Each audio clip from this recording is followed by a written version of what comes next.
तो दोस्तों आज मैं एक्सप्लेन करूंगा 2014 में आई एक अमेरिकन हॉरर रोमांटिक मूवी को जिसका नाम है स्प्रिंग। दोस्तों ये मूवी डायरेक्ट करी है जस्टिन बेंसन और एरन मूरहेड ने, और इन दोनों ने लगभग अपने सारे प्रोजेक्ट्स पर एक ही साथ काम किया है, जिसमें इन्होंने लगभग 8 मूवीज और 2 टीवी शोज डिलीवर किए हैं। और दोस्तों सबसे बड़ी बात यह है कि इस मूवी की IMDb रेटिंग है 6.7 स्टार्स आउट ऑफ 10, जो कि काफी बढ़िया है। एंड यहाँ पर ये हॉरर रोमांटिक मूवी है तो यहाँ पर थोड़ी सी स्ट्रॉन्ग लैंग्वेज हो सकती है, तो आप अपने रिस्क पर देखिएगा। तो चलिए अब बिना किसी देरी के चलते हैं सीधा वीडियो की तरफ। मूवी की शुरुआत होती है और हम इवन नाम के एक कैरेक्टर को देखते हैं जो कि अपनी बूढ़ी माँ के पास बैठकर उनसे कुछ बातें कर रहा था। इवन की मॉम कैंसर की बीमारी से सफर कर रही होती है और फिलहाल इस टाइम पर वो अपने बेटे से कुछ आखिरी शब्द कहती है और उसके बाद में उनकी मौत हो जाती है। अब अगले दिन हम देखते हैं कि मॉम के फ्यूनरल के बाद इवन बार में बैठकर अपने दोस्त टॉमी के साथ शराब पीकर अपने गम को भुलाने की कोशिश कर रहा था। फिलहाल जिस बार में इवन बैठकर शराब पी रहा है उस बार में वो शेफ का काम भी करता है। टॉमी और इवन शराब पीते हुए मॉम की याद में कुछ बातें करते हैं और फिर टॉमी उठकर कहीं जाने लगता है। इवन चलते हुए बार के एक शराबी से जाकर टकरा जाता है, जिसकी वजह से वो शराबी इवन पर गुस्सा करने लगता है। हालांकि इवन ने उससे सॉरी भी कहा होता है, मगर वो शराबी बेफिजूली लड़ाई करने में इंटरेस्ट दिखा रहा था और इवन से वो झगड़ा करने लगता है। अब फिर बीच बचाव के लिए टॉमी भी वहां पर आ जाता है, मगर वो आदमी बियर की बोतल से उस पर हमला करने की कोशिश करता है जब टॉमी का ध्यान वहां पर नहीं होता। मगर इवन उसको देख लेता है और उसे रोकते हुए उस आदमी को इतने पंचेस मारता है कि उसके दांत भी टूट जाते हैं। फिर हम ये देखते हैं कि इवन टॉमी के साथ में बार के बाहर खड़ा होता है और फिर इवन का दोस्त माइक जो कि बार में ही काम करता है इवन के पास आइस पैकेट लेकर आता है ताकि वो लड़ाई में लगी चोट को सेक सके। फिर माइक ये बताता है कि इस लड़ाई की वजह से बार के ओनर तुमसे बहुत ही ज्यादा गुस्सा हैं और उन्होंने तुमको काम से निकाल दिया है। इवन फिलहाल जिस सिचुएशन में है वो जॉबलेस नहीं होना चाहता, इसलिए वो माइक को ओनर से बात करने के लिए बोलता है। फिर माइक ये कहता है कि अभी तुम्हारी दिमागी हालत ठीक नहीं है और तुम कुछ टाइम का रेस्ट ले लो, और जब माहौल ठंडा हो जाएगा तो वो ओनर से बात कर लेगा और उसको उसकी जॉब वापस मिल जाएगी, मगर इसके लिए उसको थोड़ा सा वक्त चाहिए। अब देखो यहाँ पर इवन की जॉब भी चली गई और उसके पास में पैसों की कमी भी पड़ गई। लेकिन अगर इवन के पास में कैश करो ऐप होता तो ऐसा नहीं होता, क्योंकि आज वो कैश करो ऐप से ढेर सारे पैसे कमा सकता था, क्योंकि आज है Amazon रिपब्लिक डे और मिंत्रा की धमाकेदार सेल अप टू 80% ऑफ। अब यहाँ पर इवन Amazon, आजियो और मिंत्रा के डिस्काउंट्स के ऊपर और भी पैसे बचा सकता है, और एक्स्ट्रा कैशबैक कमाना है तो सीधा जाना है कैश करो पर, जो कि शॉपिंग करने के फ्री पैसे देता है, जिस पर Amazon, आजियो, मिंत्रा से लेकर बिग बाजार सब मिलेंगी, और एग्जिस्टिंग डिस्काउंट के ऊपर अप टू 30% एक्स्ट्रा कैशबैक अलग से। और कैशबैक का मतलब है कि हर शॉपिंग पे फ्री पैसे। यहाँ पर कैशबैक दोनों यानी कि COD और ऑनलाइन पेमेंट पे आपको मिलेगा। और सबसे मजेदार बात यह है कि कैशबैक का पैसा सीधा बैंक में जमा कर सकते हो या फिर वहां से निकलवा सकते हो। और टेंशन की बात तो कोई है ही नहीं, क्योंकि ये ऐप रतन टाटा के द्वारा फंडेड है। अब ये ऐप यूज करना काफी ज्यादा सिंपल है, खाली 2 स्टेप्स हैं। और इस वीडियो को आप एंड तक जरूर देखना, क्योंकि आज मैं इस चैनल पर एक गिव अवे करने वाला हूँ, जिसके अंदर आप 500 रुपीज के कई सारे वाउचर्स जीत सकते हो। तो सबसे पहले स्टेप में डिस्क्रिप्शन में दिए हुए लिंक से आप ऐप को डाउनलोड करो और 25 रुपीज का बोनस आपको तुरंत मिल जाएगा, या फिर अलग से प्ले स्टोर या फिर ऐप स्टोर से डाउनलोड करोगे तो आप मेरा कोड GHOST25 यूज कर लेना, तो भी आपको 25 रुपीज का बोनस मिल जाएगा। अब होम पेज पर कोई भी मनपसंद की वेबसाइट जैसे कि Amazon सर्च करो और ऑरेंज बटन पर क्लिक करो, जैसे चाहे शॉपिंग करो और अपना कमाया हुआ कैशबैक माय अर्निंग सेक्शन में आप चेक कर सकते हो, जो कि आप अपने बैंक अकाउंट में ट्रांसफर करवा सकते हो। बस इतना सिंपल है। तो जाओ जल्दी से ऐप को ट्राई करो और कम से कम महीने के पेट्रोल का खर्चा या फिर ट्रिप का खर्चा तो निकल ही जाएगा। फिर इवन और थॉमस वहां से चले जाते हैं और हम ये देखते हैं कि उनके पीछे एक कार निगरानी रखते हुए धीरे धीरे आती है। इवन और थॉमस घर पहुंचकर आपस में बात कर रहे होते हैं कि तभी वो कार उनके पास में आती है और उसके अंदर कोई और नहीं बल्कि वही शराबी आदमी होता है। वो आदमी इवन से ये कहता है कि उसने उसका घर देख लिया है और वो इस चीज का बदला जरूर लेगा, और वो ये धमकी देकर वहां से चला जाता है। अब अगले दिन हम ये देखते हैं कि जब इवन सोकर उठता है तो उसके गेट पर एक शेरिफ आया होता है और वो बार बार गेट खटखटाता है, लेकिन इवन अंदर से कोई भी रेस्पॉन्स नहीं देता। तो शेरिफ को ये लगता है कि घर के अंदर कोई भी नहीं है और वो वहां से चला जाता है। इवन समझ जाता है कि शायद कल रात वाली लड़ाई की वजह से वो शेरिफ यहाँ पर आया होगा और अब वो कोर्ट केस में फंसना नहीं चाहता था।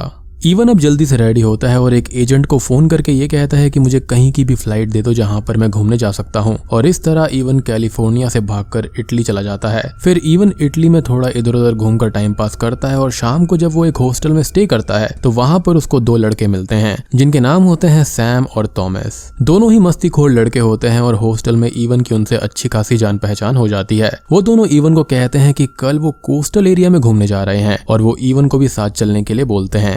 फिर अगले दिन हम ये देखते हैं कि इवन उन लड़कों के साथ में बियर और गांजा पीते हुए अपनी डेस्टिनेशन पर पहुंच जाता है। वहां पहुंचते ही इवन को एक रेड ड्रेस में एक बहुत ही खूबसूरत सी लड़की दिखाई देती है जिसको वो देखता ही रह जाता है।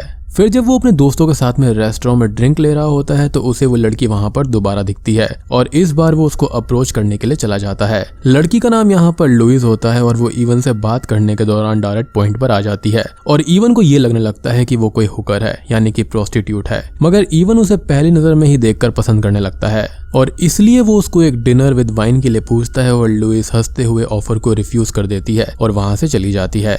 अब अगले दिन हम ये देखते हैं कि सैम और थॉमस अपने अगले डेस्टिनेशन पर निकल जाते हैं और इवन उसी टाउन में रहकर कुछ और दिन बिताने का प्लान करता है। फिर इवन टाउन के एक फार्म में जाता है जहां पर उसे फ्री में रूम मिल जाएगा लेकिन बदले में उसको वहां पर काम करना होगा। इवन फार्म में स्टे कर लेता है और फिर टाउन को एक्सप्लोर करने के लिए निकल जाता है और टाउन के अंदर फिर से उसे लुइस मिल जाती है। इवन अब लुइस के सामने डायलॉग मारते हुए उसे बात करने की कोशिश करता है और उसको एक डिनर विद वाइन के लिए फिर से पूछता है, जिसके बाद में बात करते करते वो दोनों पूरा एक दिन साथ बिताते हैं और आखिर में लुइस इवन के साथ में डिनर विद वाइन के लिए मान जाती है और डिनर के बाद में आज की रात ये दोनों एक साथ बिताते हैं और इंटीमेट भी हो जाते हैं। अब इंटीमेट होने के दौरान इवन प्रोटेक्शन यूज करने वाला होता है लेकिन लुइस प्रोटेक्शन को फेंक देती है जो कि काफी स्ट्रेंज होता है। अब मूवी का ये पार्ट बहुत ही ज्यादा इंपॉर्टेंट है और इसको ध्यान रखना क्योंकि लुइस का प्रोटेक्शन को यूज ना करने के पीछे एक बहुत ही गहरा मकसद है जिसके बारे में हम एंड में जरूर बात करेंगे। अब फिर रात में ही हम लुइस का एक खतरनाक रूप देखते हैं जिसमें इवन तो सो रहा होता है मगर हम लुइस को बहुत ही बेचैन सी फीलिंग में देख पाते हैं और एकदम से ही वो किसी वैम्पायर की तरह बन जाती है और वहां से भाग जाती है। अब लुइस बाहर सड़क पर बिना कपड़ों के ही चल रही होती है और उसकी बॉडी भी डिसफिगर्ड होने लगती है। फिर हम इवन को देखते हैं जो कि सुबह उठता है और लुइस के बगल में ना होने पर उसे थोड़ा सा अजीब लगता है क्योंकि एक रात बिताने के बाद एटलीस्ट एक बाय करना तो जरूरी बनता है लाइक अ नोट और समथिंग, लेकिन वहां पर ऐसा कुछ भी नहीं था। अगले दिन इवन टाउन को फिर से एक्सप्लोर करता है और उसे एक शॉप पर लुइस दोबारा मिल जाती है। इवन उससे जाकर बात करता है और एक अच्छी अंडरस्टैंडिंग होने के बाद में लुइस उसे अपने घर पर डिनर के लिए इनवाइट करती है। अब यहाँ पर डिनर बनाते वक्त हम ये देखते हैं कि लुइस नोटिस करती है कि उसकी बॉडी में कुछ चेंजेस हो रहे हैं और वो इवन को कहती है कि तुम थोड़ी देर खाने को देख लो, तब तक मैं फ्रेश होकर आती हूँ। लुइस वॉशरूम में जाती है और एक इंजेक्शन निकालती है अपने शरीर में इंजेक्ट करने के लिए और तभी उसकी बॉडी में बहुत तेजी से चेंजेस होने लगते हैं और वो किसी वैम्पायर या फिर वेयरवुल्फ जैसी दिखने लगती है। मगर इंजेक्शन लेने के कुछ ही देर के बाद में वो एकदम नॉर्मल हो जाती है और फ्रेश होकर नीचे आ जाती है, यानी कि ये सम काइंड ऑफ एंटीडोट होगा। फिर वो दोनों साथ में बैठकर डिनर करते हैं और ज्यादा कुछ यहाँ पर नहीं होता। अब यहाँ पर ध्यान देने वाली बात यह है कि लुइस यहाँ पर जो कुछ भी है या फिर वो जिस चीज में ट्रांसफॉर्म हो रही है उसकी टाइमिंग पर लुइस का कोई भी कंट्रोल नहीं है और यहाँ पर ट्रांसफॉर्मेशन से बचने के लिए उसके पास में उसका खुद का बनाया हुआ एक एंटीडोट इंजेक्शन भी है। फिर नेक्स्ट डे हम लुइस को अपने काम पर देखते हैं और उसका पेशेंट लुइस से ये कहता है कि यहाँ पर बहुत स्मेल आ रही है और उस आदमी के जाने के बाद में लुइस खुद को जब चेक करती है तो पता चलता है कि उसकी बॉडी फिर से ट्रांसफॉर्म हो रही थी और वो जल्दी से वहां से भाग जाती है और खंडर में आ जाती है और अपने साथ वो 2 रैबिट्स और एक ग्लास को भी लेकर आती है। यहाँ पर हम देखते हैं कि लुइस अपने सारे कपड़े उतार देती है और एक रैबिट को मारकर उसका ब्लड ग्लास में भर लेती है। फिर वो एक बुक के अंदर से कुछ ड्रॉइंग्स को देखकर रैबिट ब्लड से उन्हें दीवार पर बनाती है। अब ये सब देखकर हमको ये पता चल जाता है कि लुइस यहाँ पर some kind of black magic perform कर रही है, जिसके कुछ ही देर के बाद में लुइस की जो बॉडी ट्रांसफॉर्मेशन होती है वो डेड स्किन की तरह पील होकर उसकी बॉडी से अलग होने लगती है, जो कि देखने में थोड़ा सा अगली भी लगता है। जैसे कि स्नेक होते हैं ना, वो अपनी बॉडी से अपनी स्किन को शेड करते हैं, बिल्कुल उसी तरह से। फिर हम लुइस और इवन को फिर से कुछ टाइम घूमते और मस्ती करते हुए देखते हैं और एक शाम जब दोनों डिनर कर रहे होते हैं तो लुइस की बॉडी के अंदर फिर से ट्रांसफॉर्मेशन होने लगती है। लुइस जल्दी से इवन को गुड बाय कहकर वहां से भागती है, मगर घर पहुंचने से पहले ही लुइस की बॉडी काफी ज्यादा ट्रांसफॉर्म हो चुकी थी और वो एक गली में शांति से खड़ी हो जाती है। फिर वहां पर एक टूरिस्ट आता है और उसे लगता है कि लुइस यहाँ पर कोई प्रोस्टिट्यूट है, जिसके बाद में वो उसके पास में जाने लगता है और जैसे जैसे ही वो लुइस को हाथ लगाता है लुइस उस पर अटैक कर देती है और यहाँ पर लुइस का चेहरा और बॉडी बिल्कुल ही किसी डिफरेंट क्रीचर जैसी होती है और यहाँ पर लुइस की एक बहुत ही लंबी सी जानलेवा टेल भी थी। अब सीन चेंज होता है और अगले दिन हम उस टूरिस्ट की डेड बॉडी को समुद्र के किनारे देखते हैं और जब इवन शाम को लुइस के घर जाता है तो आज लुइस इवन के अंदर कोई भी इंटरेस्ट नहीं दिखाती और उसे कहती है कि तुम एक टूरिस्ट हो और तुम यहाँ कुछ दिन के लिए आए हो और फिर हम दोनों ने एक साथ मजे किए मगर अब बात खत्म और रिश्ता भी खत्म। ये कहकर लुइस इवन को वापस भेज देती है बट अब बात इतनी सिंपल नहीं थी। इवन को यहाँ पर लुइस से प्यार हो गया था और वो भी सच्चा वाला, इसलिए वो लुइस को मनाने के लिए अगली शाम फिर से उसके घर पर जाता है और देखता है कि घर के अंदर कुछ अजीब सी हलचल हो रही है। फिर इवन गेट तोड़कर अंदर घुसता है और देखता है कि लुइस जमीन पर ही गिरी हुई है और उसकी बॉडी अब किसी जायंट सी मॉन्स्टर जैसी दिख रही थी। लुइस अब इवन को जमीन पर गिरे हुए एक इंजेक्शन की तरफ इशारा करती है और इवन जल्दी से उस इंजेक्शन को उठाकर लुइस के अंदर इंजेक्ट कर देता है, जिसके थोड़ी देर बाद लुइस की पूरी बॉडी पर जो भी एक्स्ट्रा पार्ट ट्रांसफॉर्म हुए थे वो पील होकर निकल जाते हैं। अब ये सब देखने के बाद में इवन यहाँ पर बहुत ही ज्यादा कंफ्यूज्ड और बहुत ही ज्यादा डरा हुआ सा हो जाता है। अब इवन वहां से निकल जाता है और लुइस भी उसके पीछे पीछे आती है और उसे सभी कुछ समझाने की कोशिश करती है। लुइस ये बताती है कि वो अभी भी एक इंसान है मगर साथ ही साथ उसके अंदर कुछ सुपर नेचुरल एबिलिटीज भी हैं, जिसकी वजह से वो 2000 सालों से जिंदा है। जी हाँ, यानी कि उसकी उम्र यहाँ पर 2000 साल से भी ज्यादा है। फिर वो ये बताती है कि हर 20 साल के बाद स्प्रिंग के मौसम में उसकी बॉडी में कुछ ट्रांसफॉर्मेशन होने लगती हैं और उसी टाइम किसी मेल के साथ में इंटीमेट होकर वो अपने आप को प्रेग्नेंट करना चाहती है, जिसके बाद में उसके अंदर जो फीटस होता है यानी कि अनबॉर्न बेबी होता है वो उस पर फीड करती है। बेसिकली उसके पेट में जो नन्ही सी जान पल रही होती है वो उसको कंज्यूम कर कर अपनी उम्र को बढ़ाती है, जिसकी वजह से वो 2000 सालों के बाद भी अभी तक बूढ़ी नहीं हुई है और वो हमेशा ही 20 साल की दिखती है।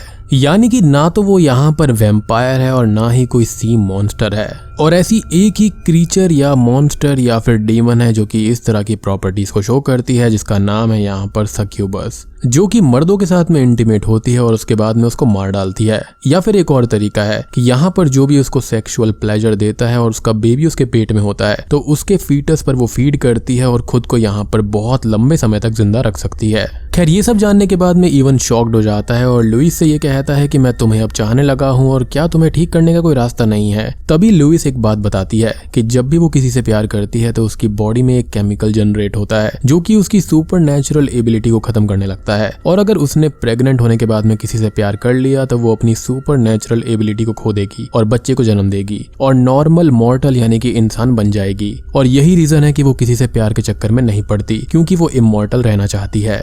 और यहाँ पर जो उसके पास में वो इंजेक्शन यानी कि एंटीडोट है वो उसने खुद ही बनाया है, जिसकी वजह से वो इस स्प्रिंग सीजन में खुद को बिल्कुल नॉर्मल रख पाती है। अब फिर इवन यहाँ पर लुइस से अपने प्यार का इजहार करते हुए उसे बताता है कि मॉर्टल होने के अपने फायदे हैं और वो कहता है कि मुझे पता है कि तुम भी मुझे चाहती हो और इसलिए ही वो इस बार इमॉर्टैलिटी या फिर उसमें से किसी एक को चुने। पहले तो लुइस यहाँ पर मना कर देती है, फिर इवन ये कहता है कि अगर वो उसके साथ में बस अगले 24 घंटे बिता लेगी तो उसको उससे प्यार हो जाएगा और अगर ऐसा नहीं हुआ तो वो यहाँ से हमेशा के लिए चला जाएगा। लुइस ये कहती है कि ये इतना आसान नहीं है क्योंकि ट्रांसफॉर्मेशन के दौरान वो मॉन्स्टर बन जाती है और वो उसकी जान भी ले सकती है। अब इवन ये रिस्क लेने के लिए राजी हो जाता है और फिर ये दोनों पोम्पे के वोल्केनो के पास में जाते हैं, जहां पर 2000 साल पहले वोल्केनो के फटने से पहले लुइस का जन्म हुआ था। लुइस यहाँ पर इवन को वो घर दिखाती है जिसमें उसका जन्म हुआ था और साथ ही अपने मॉम डैड की बॉडीज को भी दिखाती है जो कि वोल्केनो के फटने के बाद में वहां पर मारे गए थे और वहां पर पत्थर की तरह बिल्कुल रखे हुए थे। अब ये दोनों रात भर अच्छी अच्छी प्यारी बातें करते हैं और इवन लुइस को बार बार अपने प्यार का एहसास दिलाता रहता है ताकि ट्रांसफॉर्मेशन के वक्त लुइस उसको चुने, ना कि इमॉर्टैलिटी को। और फाइनली जब सुबह का वक्त आता है तो इवन लुइस के ट्रांसफॉर्मेशन को ना देखकर बस आसमान की ओर देखता रहता है और लुइस से बात करता रहता है। इसी बीच में लुइस काफी बार ट्रांसफॉर्म होने भी लगती है और खुद को इंजेक्शन लगाती है और फिर नॉर्मल हो जाती है। यहाँ पर उसके पास में एक आखिरी इंजेक्शन बचा था जिसके बाद में वो खुद को संभालती है। खैर अब हम लुइस के ट्रांसफॉर्मेशन के दौरान होने वाली आवाज को सुनते हैं और जब वो आवाज बंद होती है तो हम देखते हैं कि लुइस अभी भी नॉर्मल इंसान है और यहाँ पर इवन बार बार उसको मनाता रहता है कि वो ट्रांसफॉर्म ना हो और उसको चुने, जिसके बाद में हमको ये पता चलता है कि लुइस ने इस बार मॉर्टल बनने का फैसला कर लिया है। जिसके बाद में इवन और लुइस एक दूसरे को स्माइल देते हैं और काफी खुश होते हैं। जिसके बाद में हम पीछे बैकग्राउंड में एक वोल्केनो को इरप्ट होता हुआ भी देख पाते हैं, जो कि हमको ये दर्शाता है कि जब लुइस यहाँ पर पैदा हुई थी, जब वोल्केनो फटा था, तो यहाँ पर अब फिर से लुइस का एज अ मॉर्टल फिर से जन्म हुआ है। अब इवन यहाँ पर लुइस को देखकर काफी खुश होता है कि उसका प्यार जीत गया है और बूम, इसी के साथ में ये मूवी यहीं पर खत्म हो जाती है। तो दोस्तों ये थी स्प्रिंग 2014 मूवी की कहानी। अब यहाँ पर बात करते हैं कुछ चीजों के बारे में। तो सबसे पहली बात कि यहाँ पर लुइस के पास में ये एबिलिटी आई कहाँ से। तो ये सारी जो एबिलिटीज हैं उसने अपनी मॉम से इनहेरिट करी थी। अब यहाँ पर एक और चीज कि लुइस यहाँ पर इवन के बच्चे के साथ में प्रेग्नेंट होती है। तो यहाँ पर एंड में उसके पास दो चॉइसेस थी। सबसे पहली तो ये कि उसके पेट में पल रहे बच्चे को वो एब्जॉर्ब कर ले और खुद को रिक्रिएट करे, यानी कि फिर से इमॉर्टल बन जाए। दूसरा ये कि वो इवन से प्यार कर ले और खुद के अंदर एक ऐसा केमिकल जनरेट करे जिससे कि वो इस बच्चे को जन्म भी दे पाएगी और मॉर्टल बन जाएगी। तो एंड में उसने इवन के प्यार को चुना। मॉरल ऑफ द स्टोरी ये है कि प्यार किसी को भी बदल सकता है। और फ्रैंकली मुझको यहाँ पर ये लगता है कि लुइस को इवन जैसा इन 2000 सालों में कोई भी नहीं मिला था। यानी कि अगर वो किसी से प्यार करना भी चाहती होगी तो लोग उसको छोड़कर भाग जाया करते होंगे, यानी कि उसके मॉन्स्टर वाले चेहरे को देखकर। और यहाँ पर हमने वॉल्केनो को इरप्ट होते हुए भी देखा था। तो इसका पहला मतलब तो मैं इस मूवी के अंदर ही बता चुका हूँ कि यहाँ पर लुइस का रिबॉर्न हुआ है तो इसकी वजह से ऐसा हुआ है, यानी कि ये एक मेटाफोर है। और दूसरा ये हो सकता है कि वो वॉल्केनो यहाँ पर इरप्ट होगा और उसी के अंदर ये दोनों मारे जाएंगे। लेकिन अच्छी बात ये होगी कि यहाँ पर लुइस मॉर्टल है और वो अपने प्यार करने वाले साथी के साथ में मारी जाएगी। अब वीडियो खत्म होने से पहले मैं आपको गिव अवे के रूल्स के बारे में बता देता हूँ। तो 500 रुपीज के 5 अमेजॉन वाउचर जीतने के लिए 2 स्टेप्स हैं। डिस्क्रिप्शन में दिए गए लिंक से कैश करो ऐप डाउनलोड करो, और अगर प्ले स्टोर या ऐप स्टोर से डाउनलोड कर रहे हो तो मेरा कोड यूज कर लेना GHOST25। फिर एक ट्रांजैक्शन करो, चाहे स्विगी से खाना ऑर्डर कर लो या फिर अमेजॉन से फोन। और हाँ, यहाँ पर अपना ऑर्डर आपको कैंसिल नहीं करना है। जिसके बाद में 5 सिलेक्टेड विनर्स को मिलेंगे अमेजॉन वाउचर्स। तो दोस्तों ये थी स्प्रिंग मूवी की कहानी। उम्मीद करता हूँ कि आपको वीडियो पसंद आई होगी। मूवी काफी अच्छी है, काफी स्वीट है, हॉरर भी है, इंटरेस्टिंग भी है, और आप इस मूवी को जाकर जरूर देखिएगा। तो वीडियो पसंद आई हो तो लाइक कर देना, चैनल पर नए हैं तो सब्सक्राइब कर लीजिए। तो मैं आप सबको मिलता हूँ अगली वीडियो के साथ में, तब तक के लिए।